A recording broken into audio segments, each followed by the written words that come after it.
Assalamualaikum warahmatullahi wabarakatuh.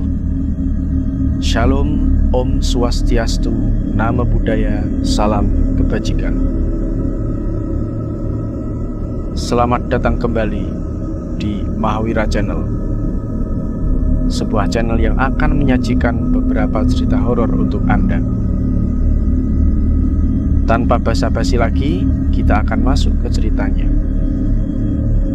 Ini adalah sebuah pengalaman atau kisah horor yang menceritakan tentang kejadian-kejadian janggal atau aneh di sebuah kontrakan di daerah Bekasi.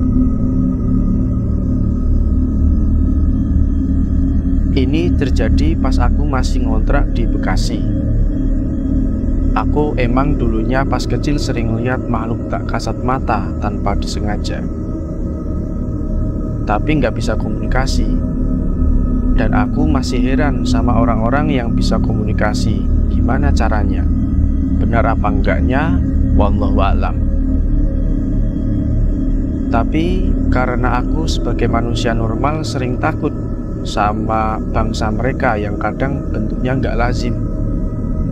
Pernah aku lihat orang tinggi sebadan, warnanya ungu semua.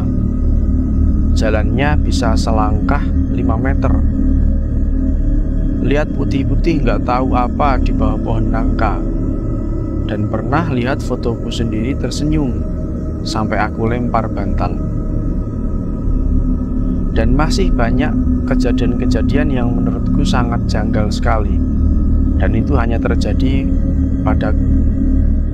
Karena keluargaku tahu dan khawatir aku kenapa-napa, maka aku diruqyah oleh salah seorang Pak Kiai. Nah, dibawalah aku ke pesantren sama Pak Kiai, ditutup mata batinnya. Entah atau apalah, aku kurang tahu, tapi di situ ada prosesi di mana aku dibacakan doa-doa, dibacakan ayat Al-Qur'an supaya aku tidak bisa melihat dunia gaib lagi. Nah, sampai akhirnya aku nggak bisa lihat begituan lagi. Tapi pas kuliah, kosku angker katanya. Banyak temanku yang lihat orang tengah malam rambutnya panjang, ngesot, rambutnya itu buat ngepel. Suara anak tangga bunyi langkah kaki. Dan orang jeruput kopi, bahkan mandi di tengah malam. Sampai ngaca mukanya jadi muka orang hancur. Tapi anehnya aku nggak ngalamin apa-apa. Alhamdulillah sampai akhirnya aku nikah. Nah, kebetulan suamiku ini anak podokan. Kita ngontrak di dekat Jaksel sekitar setahun di kontrakan itu. Banyak kejadian aneh, dan ini bukan aku aja yang ngalamin, tapi tetangga kontrakanku juga. Cerita pertama, suamiku waktu itu lagi pamit kerja jam 7 pagi. Nah, pulangnya itu biasanya jam 7 malam sampai rumah. Nah, suatu hari jam 2 siang aku ketiduran habis nyetrika. Kondisi pintu luar aku kunci, jelas suamiku belum pulang. Tapi pas aku tidur, aku merasa dielus kepalanya, dibangunin, dicium kening, sampai aku kebangun. "Kamu udah pulang, Yang?" kataku sama dia. Dia cuma senyum, terus ke dapur. Setelah sadar aku ngomong, "Itu anduknya ada di depan." Karena biasanya suamiku habis ngantor langsung mandi. Karena aku biasa nyiapin makan pas dia mandi, aku kebangun masih sadar gak sadar. Terus lihat jam masih jam 2. Suamiku telepon, katanya pulangnya telat.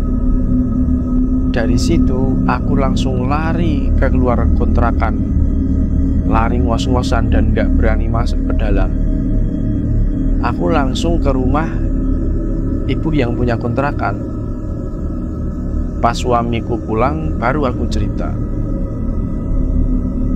Itu cerita pertama itu ya. Kemudian cerita kedua, ini kejadiannya malam hari. Pas aku lagi nyuci piring. Malam jam 8 habis makan malam, kondisi suamiku lagi baca Yasin di ruang tamu. Jadi kontrakanku ini 4 petak. Ruang tamu, kamar, ruang makan, dapur, dan kamar mandi dibagi menjadi 2. Satu ruangan paling belakang. Waktu itu lampunya kedap-kedip terus mati.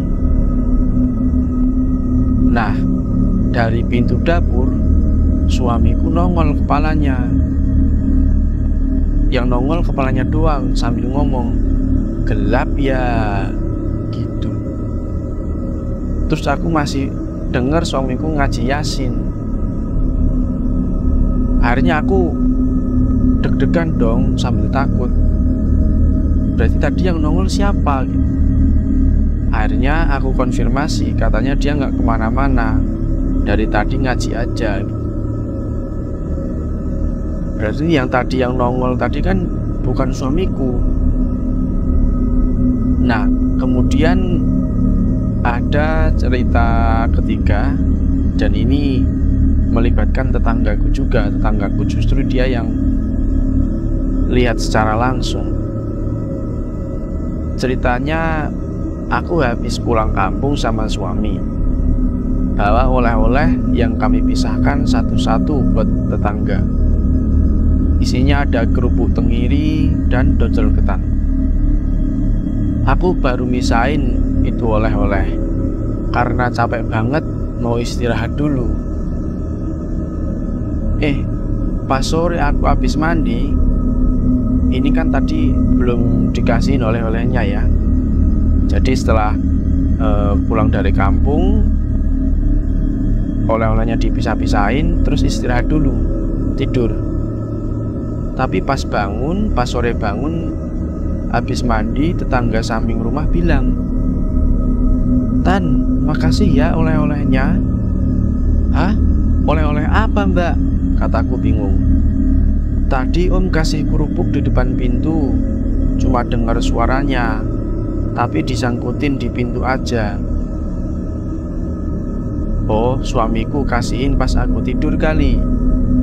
Aku senyum sambil bilang sama-sama. Aku masuk dan nanya ke suami, apakah dia kasih oleh-oleh? Katanya enggak. Jumlah kerupuk dan ketan masih sama.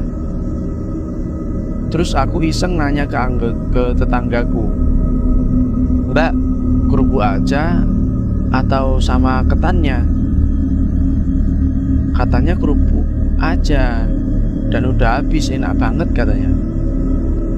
Akhirnya aku tambahin kerupuk dan ketan yang semula mau aku kasih. Kata dia, "Ini beda lagi ya kerupuknya."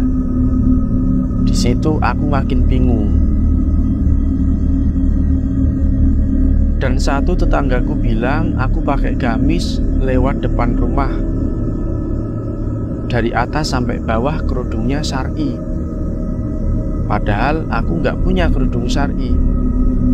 Aku berkerudung tapi standar aja, segi 4, tidak ketat, tidak panjang. Dan saat itu aku habis ke warung. Dia bingung aku ganti baju secepat itu katanya.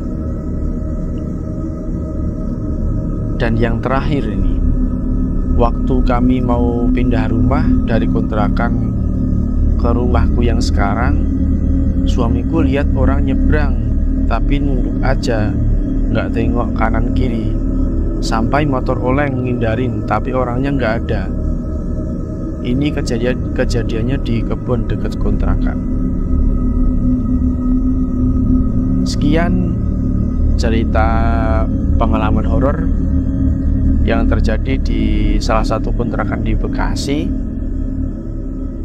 Mungkin seperti ini ya, mungkin Setiap orang kan beda-beda. Ada yang memiliki kemampuan dia bisa melihat dunia gaib, tapi ada juga yang nggak bisa. Tapi meskipun sudah ditutup mata batinnya, ternyata tadi dia masih ngalamin hal-hal yang janggal atau yang aneh yang berhubungan sama makhluk tak kasat mata tadi. Jadi buat kalian dimanapun berada, agar lebih hati-hati, dekatkan diri kepada Tuhan Yang Maha Esa supaya kita dijauhkan dari hal-hal yang seperti itu. Karena kadang makhluk seperti itu kan dia hanya iseng atau mungkin ganggu kita.